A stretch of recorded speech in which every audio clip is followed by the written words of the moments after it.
Now check out my view. Just have a look at this view. Now, right there is where the Queen lives. That's Buckingham Palace. Um, who knows? You might have the Queen pop out for a few hours, come hang out with us at the park. I'm just going to do a 360 panoramic view so you can see where I'm at.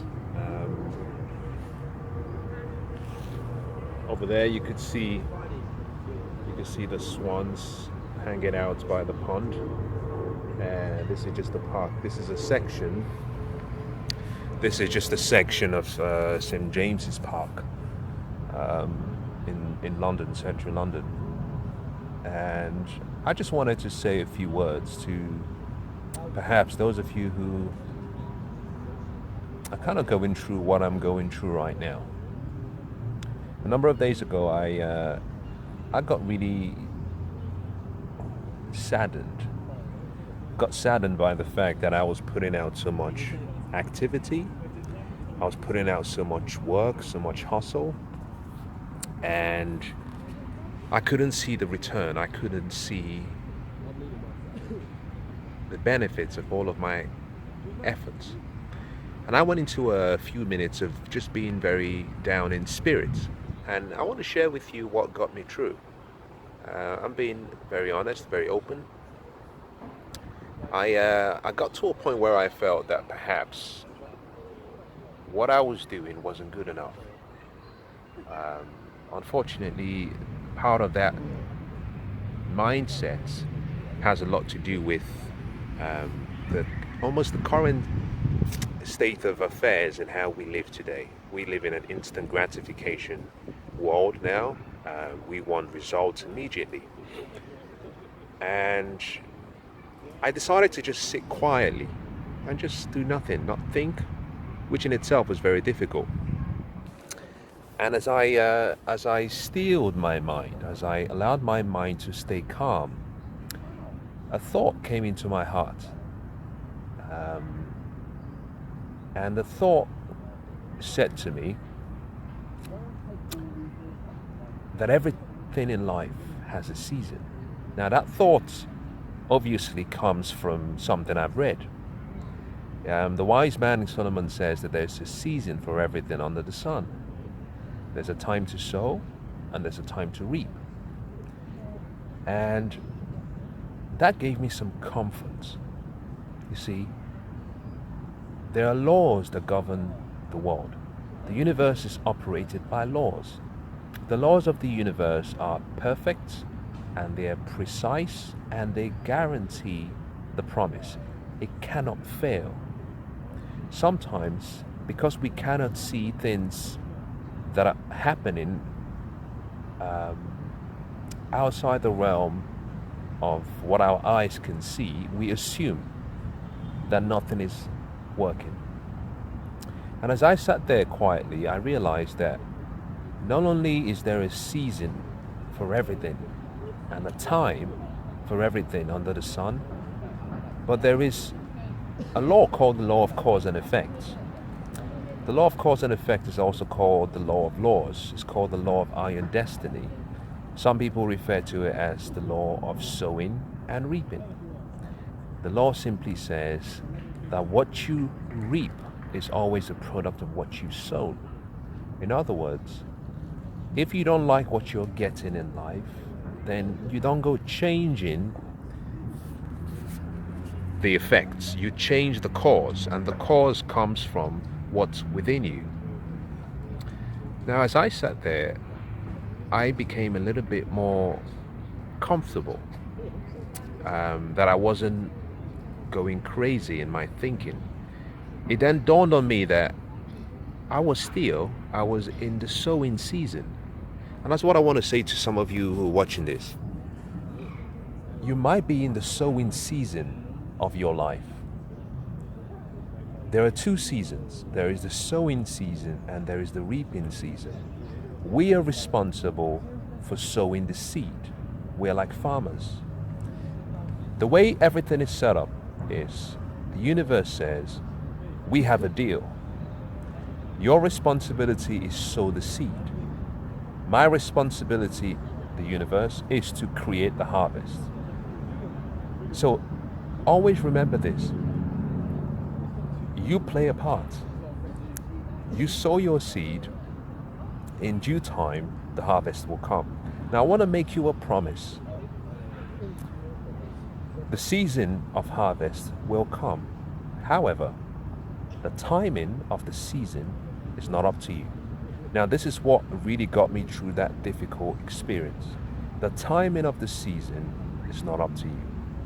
You're responsible for the sowing. The universe, spirit, God, whatever you want to call it, is responsible for the harvest.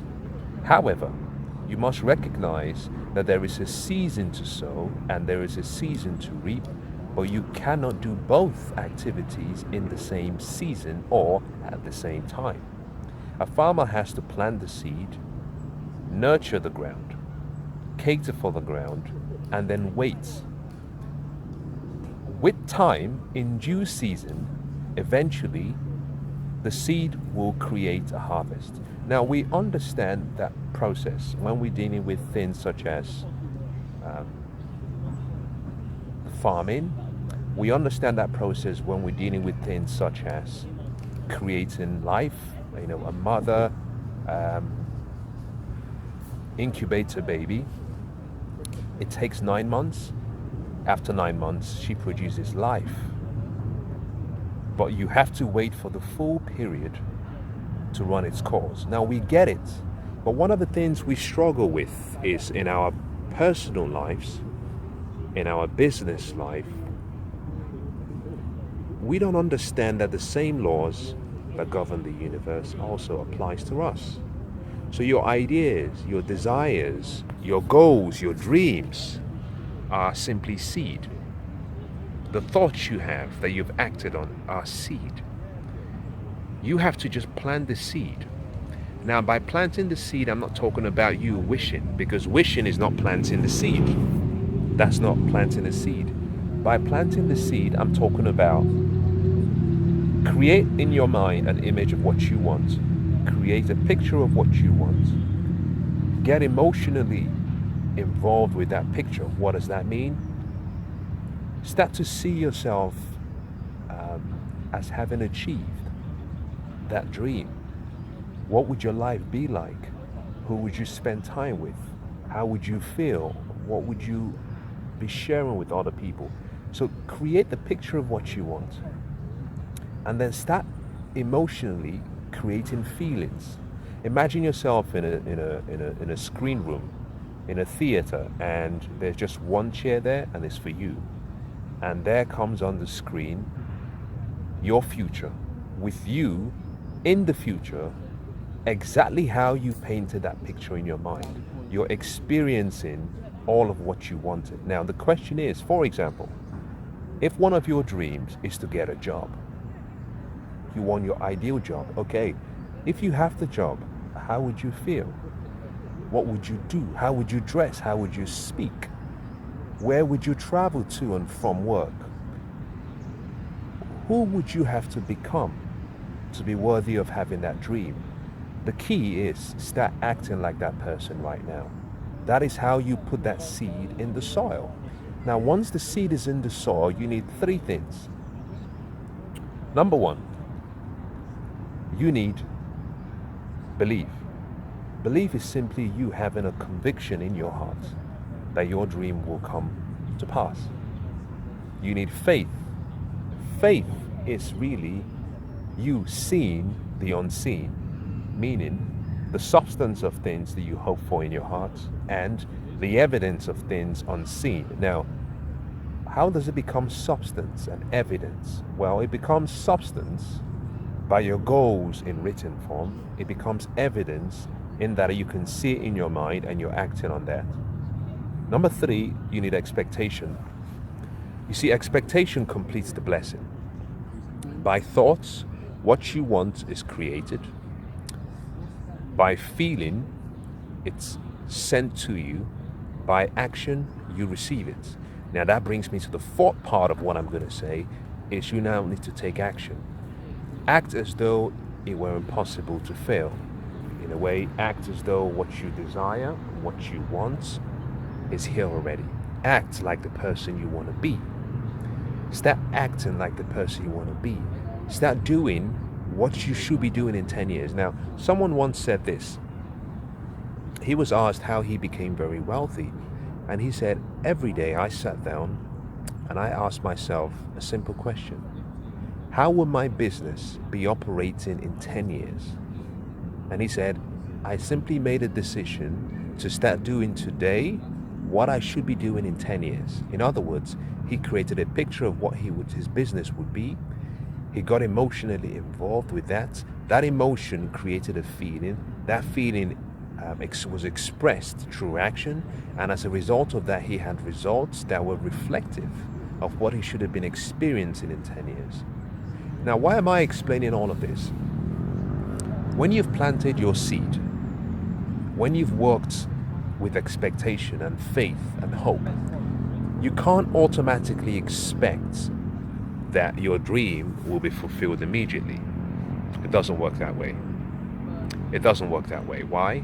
Because just like you have a seed, a natural seed you put in the soil, it has a period for that seed to become a sapling, and for that sapling to grow and penetrate, break through the ground, develop enough roots in the soil that allows the plant to grow out into the atmosphere. Just as the same way that a mother carries a baby in the womb for 9 months, if you decided for that baby to come out before the time, what you have is what we call a premature baby. The baby has a very low chance of surviving. If the baby comes out too early, it's very likely that the baby may not survive. Similarly, if you go and you dig out the seed from the ground before it's kind of grown to its highest potential, what you have is almost an ungrown seed. It's not the same. Now, you have to understand that none of us knows the time period between sowing and when the harvest is ready. What we have to do is we can make assumptions, and then we must trust.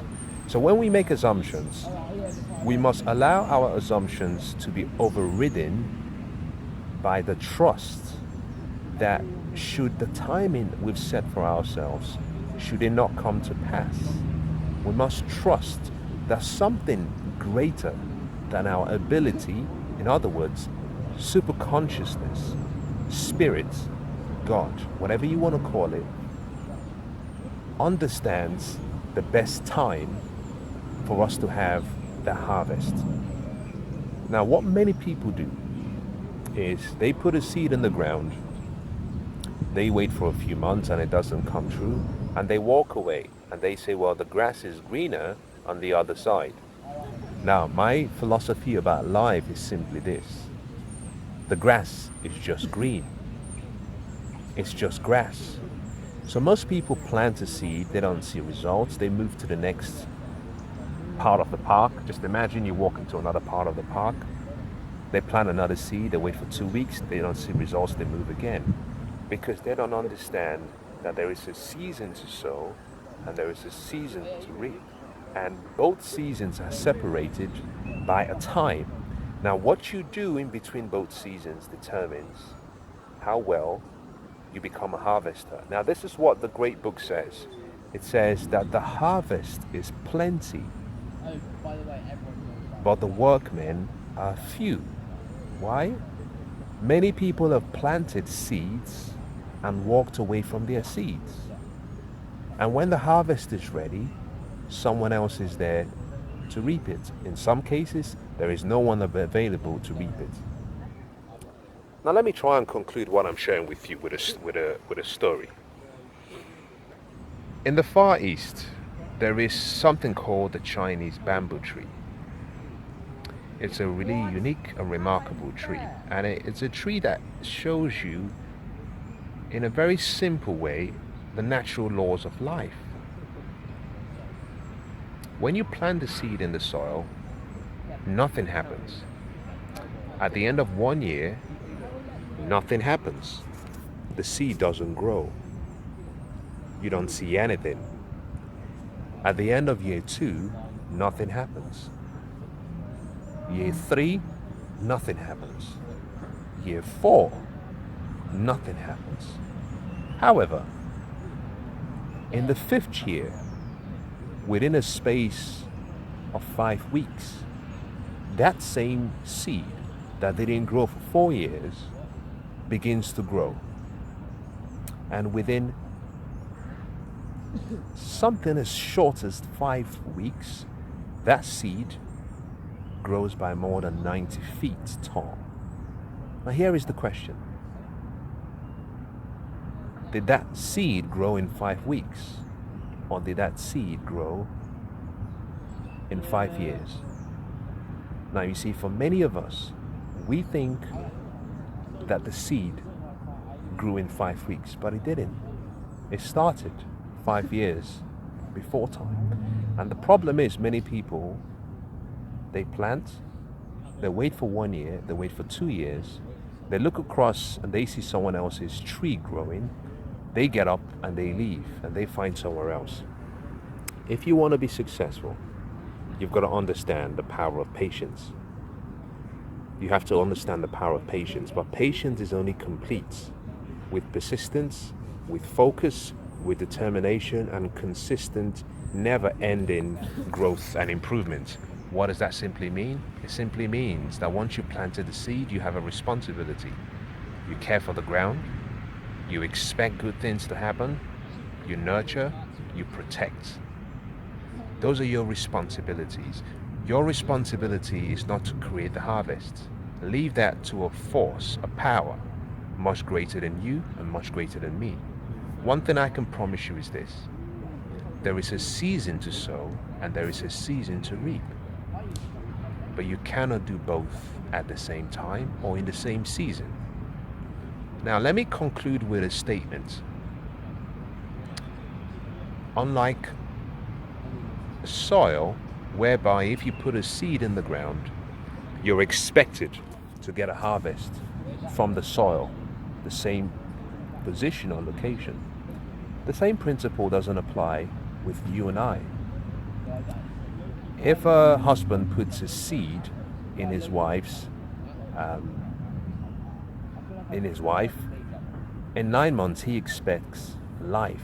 He expects a son, he expects a daughter. He expects life because that's where he put the seed. But you and I, where we put our seed is not always where we get our harvest from.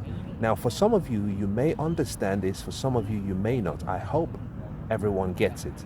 And here is what gave me the light bulb moment, the eureka moment, the aha moment.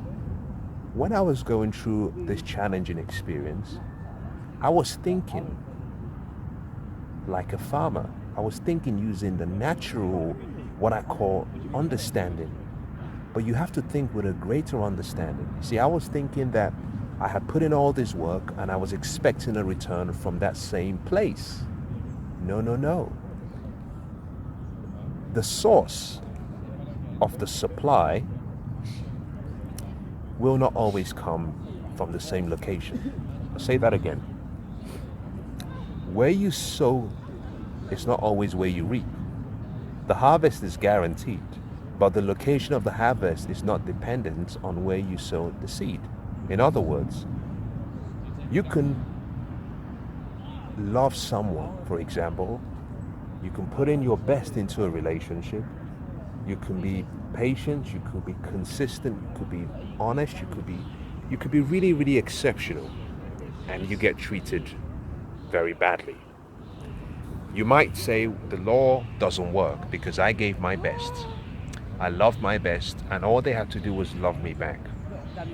You see, what you're doing is you're trying to dictate, number one, the timing, and number two, you're trying to dictate the source. One thing I promise you is this: all you have to do is sow, which is love. The love will always return. It may not return from the same source. In other words, if you have a business, you might be serving a client, you might be really diligent, you may be providing exceptional customer service, and they're treating you like crap.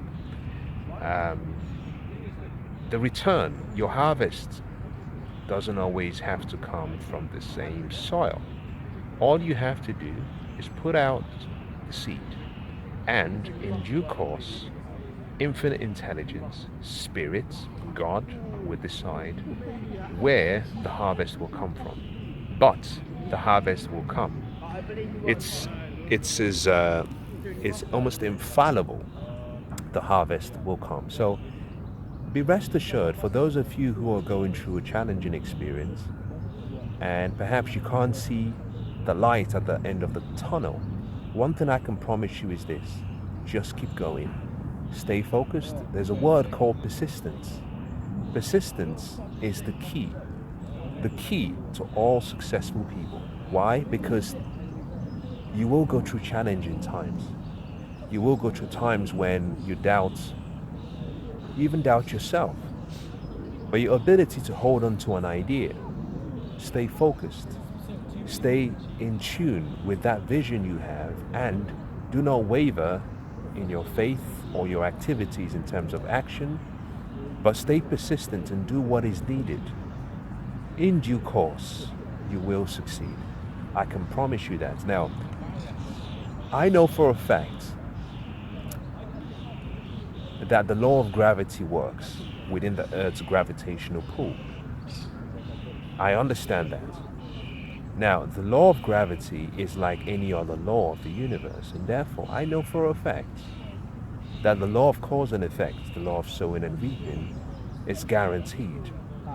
What I have to make sure I do is make sure that I am available, I am capable when the harvesting season comes. So I made up my mind after that experience that all I had to do was keep sowing, because a great book once said, what you do for other people, the same and more will be done back to you. Not from the same people you did it to, but from the right source. So I hope that's been useful. I want to wish you the best. I want to say stay strong, be patient, stay focused, and in due course, your season of harvest will come.